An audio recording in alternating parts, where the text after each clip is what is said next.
तो आज हम पढ़ने वाले हैं फीमेल्स के लिए एक बहुत बड़ी प्रोसेस जो हर महीने उन्हें प्रभावित करती है। और ये प्राइमेट्स का बहुत बड़ा गुण है। प्राइमेट्स मीन्स जो हायर मैमल्स होते हैं, टॉप मैमल, इनमें मेनेस्ट्रल साइकिल होती है, मासिक धर्म। ठीक है, तो आज हम इसी मेनेस्ट्रल साइकिल के बारे में पढ़ने वाले हैं।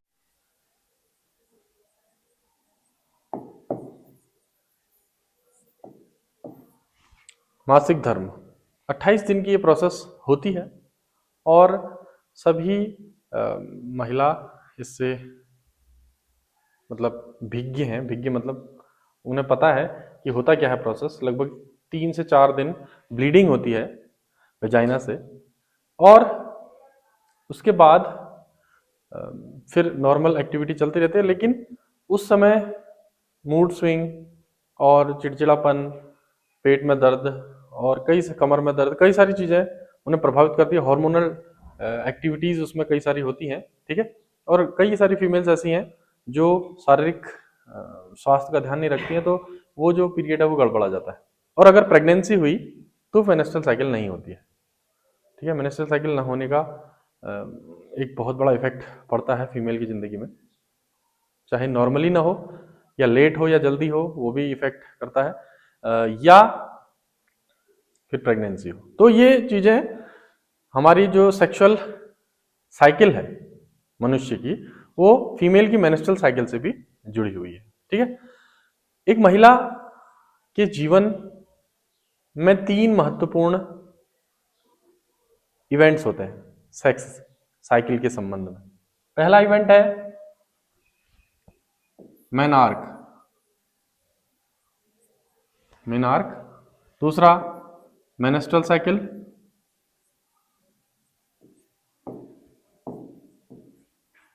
और तीसरा मेनोपॉज।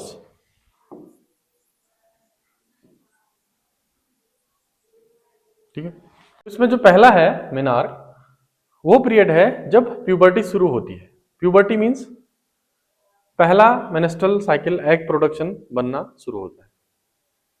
ठीक है, अब मेनार्क का टाइम पीरियड अलग अलग हो सकता है प्यूबर्टी शुरू होने का, किशोरावस्था। और इसमें जो WHO है, पहले तो 14 वर्ष से ऊपर कहा था ये प्रोसेस शुरू होती है फीमेल में, लेकिन अब 10 वर्ष के बाद किशोरावस्था शुरू हो जाती है, ऐसा चेंज किया गया है WHO द्वारा। ठीक है, तो किशोरावस्था 10 से 20 वर्ष की आयु को किशोरावस्था कहा गया है, प्यूबर्टी स्टेज।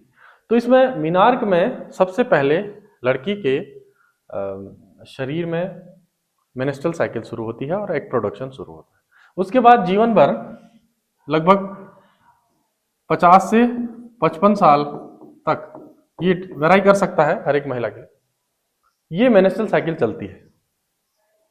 हर मंथ अल्टरनेटिवली एक ओवरी से एक एग बनता रहता है, और वो फर्टिलाइज नहीं हुआ तो वो जो एंडोमेट्रियम मैंने बताया था पिछली बार, इससे पिछली क्लास में, तो एंडोमेट्रियम की जो लेयर है उसके साथ, ब्लड के साथ, वो एग बाहर आ जाता है।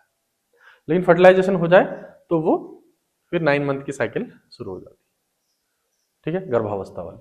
तो ये मेनेस्ट्रुअल साइकिल लगभग 50 से 55 साल तक चलती रहती है और हर मंथ ये काम होता रहता है, ये प्रोसेस चलती रहती है। और लगभग 50-55 साल में, किसी में 45 में भी हो सकता है, 45 से 50, ये मेनोपॉज हो जाता है। मेनोपॉज मीन्स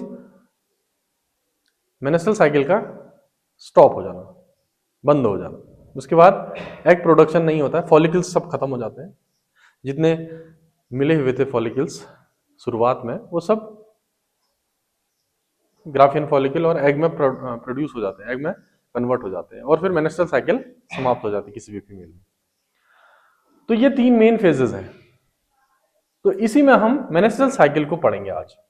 मेनेस्ट्रुअल साइकिल पढ़ने के लिए इस डायग्राम को समझना बहुत जरूरी है, क्योंकि ये एनसीईआरटी में भी दिया हुआ है और ये सबसे अच्छी तरह मेनेस्ट्रुअल साइकिल को समझाता है। आइए इस डायग्राम को समझते हैं। देखिए, इस डायग्राम में इसे यूटेराइन इवेंट्स, यानी यूटेरस की जो आंतरिक दीवार है, आंतरिक वॉल है, जिसे हम क्या बोल रहे थे, एंडोमेट्रियम, उसके बारे में बताया हुआ है। उसमें क्या क्या इवेंट्स होते हैं यूटेरस से, एंडोमेट्रियम में। इसके साथ साथ ओवरी से जो हार्मोन निकलते हैं उनका लेवल क्या रहता है टाइम पीरियड में। ये देखिए 1 दिन से शुरू हो रहा है और यहाँ 28-29 दिन तक ये चल रहा है, लगभग 29 दिन का ये है, लेकिन 28 दिन का माना जाता है, समझ रहे। तो ये साइकिल कितने दिन की है, 28 दिन की। तो उन 28 दिनों में यूटेरस की क्या क्या स्थितियां हैं, क्या क्या परिवर्तन है, ओवरी के हार्मोन लेवल में क्या क्या परिवर्तन हो रहे हैं, ओवरी के अंदर क्या क्या इवेंट्स चल रहे हैं अंडाशय के अंदर, और जो पिट्यूटरी हार्मोन्स हैं, पीयूष ग्रंथि से निकलने वाले हार्मोन्स, उनके लेवल में क्या क्या चेंजेस है। तो ये 4 चीजें इस ग्राफ से या इस डायग्राम से पता चलती है। ये जो मेनेस्ट्रल साइकिल है, जब लिखने के लिए आएगा इसके बारे में तो आप कहेंगे कि मेनेस्ट्रल साइकिल के कितने फेज हैं, 3 फेज है। पहला मेनेस्ट्रुएशन,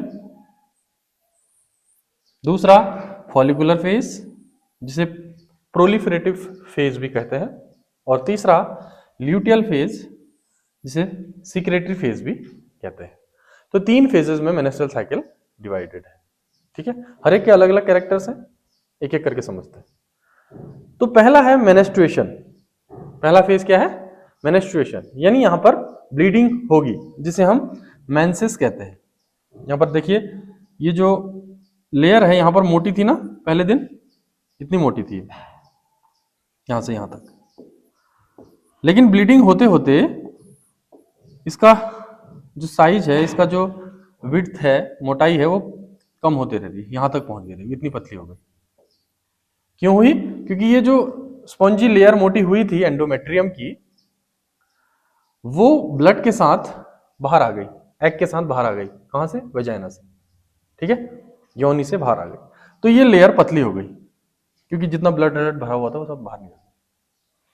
अब लगभग यहां से 7वें दिन 8वें दिन से फॉलिकुलर फेज शुरू हो गई है। फॉलिकुलर फेज मींस यहां फॉलिकल्स डेवलप होना शुरू हो रहे हैं, primary follicle, secondary follicle, tertiary follicle, Graafian follicle, यानी फॉलिकल्स मैच्योर हो रही है। फॉलिकल्स तो बहुत सारी होती हैं ओवरी के अंदर, लेकिन वो धीरे धीरे डेवलप होती हैं। इसी को बोलते हैं फॉलिकुलर फेज, यानी प्रोलिफरेटिव फेज, यानी प्रोलिफरेशन हो रहा है, इसका डेवलपमेंट हो रहा है, विकास हो रहा है, प्रोलिफरेट कर रहा है, ठीक हो गया। उसके बाद लगभग यहां पर देखिए 13वें 14वें 15वें में ये दिखाया है ओव्यूलेशन, लेकिन ये 12वें 13वें दिन में होता है, लगभग 12th डे में इसे माना जाता है। क्या, ये ओव्यूलेशन। ओव्यूलेशन मींस अंडोत्सर्ग, एग का रिलीज होना इस फॉलिकल से, समझ रहे। ये क्यों रिलीज होता है, इसके लिए हार्मोन्स भी रिस्पॉन्सिबल है। कौन कौन, ये 2 हार्मोन्स, फॉलिकल स्टिमुलेटिंग हार्मोन जो यहां पर गुलाबी कलर में दिखाया हुआ है, इसका लेवल बड़ा है ना यहाँ पे। फॉलिकल स्टिमुलेटिंग हार्मोन जो anterior lobe of pituitary gland से सीक्रेट होता है, उसका लेवल बढ़ेगा, और ल्यूटिनाइजिंग हार्मोन LH जो भी पिट्यूटरी ग्लैंड से सीक्रेट हो रहा है, उसका भी लेवल बढ़ेगा। दोनों का लेवल जब ज्यादा होता है ओव्यूलेशन हो जाता है, ठीक है। और उस दौरान एस्ट्रोजन का लेवल बढ़ जाता है, प्रोजेस्टेरोन तो कम है लेकिन एस्ट्रोजन का लेवल बढ़ जाता है, तो सेक्सुअल डिजायर भी यहां पर बढ़ती है। ओव्यूलेशन के लिए जो सुटेबल पीरियड है, मतलब फर्टिलाइजेशन के लिए ओव्यूलेशन के बाद जो शुरू होता है, तो उस पीरियड में इन हार्मोन लेवल्स के इंक्रीज के कारण फीमेल जो अर्ज सेक्सुअल अर्ज, वो भी इंक्रीज होती है ताकि फर्टिलाइजेशन हो सके, समझ रहे। उसके बाद ये प्रोसेस आगे बढ़ती है और ल्यूटियल फेज शुरू होती है। ल्यूटियल फेज मींस ये तो एग तो बाहर आ गया, उसके बाद ल्यूटियम यानी कॉर्पस ल्यूटियम बन रहा है, देखो, तो इसे बोलते हैं ल्यूटियल फेज। कॉर्पस ल्यूटियम मतलब जो ये बचा खुचा एरिया था ओवरी के अंदर ग्राफियन फॉलिकल का, एग के निकलने के बाद जो बचा वो अपने आप को रिपेयर करता है और धीरे धीरे छोटा छोटा छोटा करते करते गायब कर देता है, समझ रहे। लेकिन जाते जाते वो बहुत सारे हार्मोन सीक्रेट करता है। कौन, ये वाले हार्मोन, ये वाले, इसे बोलते हैं प्रोजेस्टेरोन। ये फर्टिलाइजेशन और इंप्लांटेशन के लिए बड़ा इंपॉर्टेंट है प्रोजेस्टेरोन हार्मोन। समझ रहे? इसलिए यहाँ का लेवल बढ़ जाता है। ये कहां से सीक्रेट होता है प्रोजेस्टेरॉन? यहाँ ओवेरियन हार्मोन लिखा है, लेकिन ओवरी के किस पार्ट से? इससे, कॉर्पस ल्यूटियम से। और ये जो हार्मोन है एस्ट्रोजन, ये कहां से सीक्रेट होता है? इससे, ग्राफिन फॉलिकल से, एस्ट्रोजन। मेरी बात समझ रहे? ये समझिएगा, पेपर में आता है, छोटी छोटी चीजें पूछी जाती है घुमा घुमा के। सीबीएसई का जो पेपर आता है वो डायरेक्टली नहीं पूछता, इनडायरेक्टली घुमा घुमा के पूछता है। इसलिए हर चीज को बारीकी से समझिए आप। बेसिक क्लियरिटी होगी तो आंसर देने में भी आसानी होगी। आगे बढ़ते हैं। प्रोजेस्टेरोन हार्मोन बढ़ेगा तो फर्टिलाइजेशन और इम्प्लांटेशन के लिए मदद मिलेगी। ठीक है, साथ साथ इस ल्यूटियल फेज में, जिसे सीक्रेटरी फेज भी बोलते हैं, इसमें यूटेरस की एंडोमेट्रियम, जो आंतरिक दीवार है, उसकी मोटाई भी बहुत बढ़ती रहती है। इसमें बहुत सारे ब्लड कैपिलरीज आनी शुरू हो जाती है, छोटी छोटी कैपिलरीज। एक तो ब्लड के आर्टरीज होती है, वेन्स होती है ना, धमनी शिराएं, वो मोटी होती है, लेकिन उनकी जब छोटी छोटी और ब्रांचेस निकल जाती हैं, बहुत स्मॉल स्मॉल जो होती है, तो तब क्या होता है, ये बनती हैं कैपिलरीज। और ये कैपिलरीज इस स्पॉन्जी टिश्यू में फैल जाती है। ये स्पंज लाइक स्ट्रक्चर है, इसमें ब्लड है, कैपिलरीज है, ठीक है, और बहुत ही सॉफ्ट है। ये इतनी मोटी क्यों हो गई? ताकि ये एग जो है, इसमें अगर स्पर्म ने फर्टिलाइजेशन कर दिया तो ये फर्टिलाइज होके जाइगोट बनेगा, और जाइगोट फिर डिवीजन करेगा सेल का। फिर अलग अलग स्टेजेस आएंगी, कौन कौन सी? मोरुला, ब्लास्टुला, गैस्ट्रुला, ये स्टेज आती है ना। तो 8 सेल्ड स्टेज जो है ब्लास्टुला, ब्लास्टुला स्टेज में ये जो एग यहां पर फर्टिलाइज हुआ है, ये ब्लास्टुला स्टेज में यहां पर इंप्लांट हो जाएगा।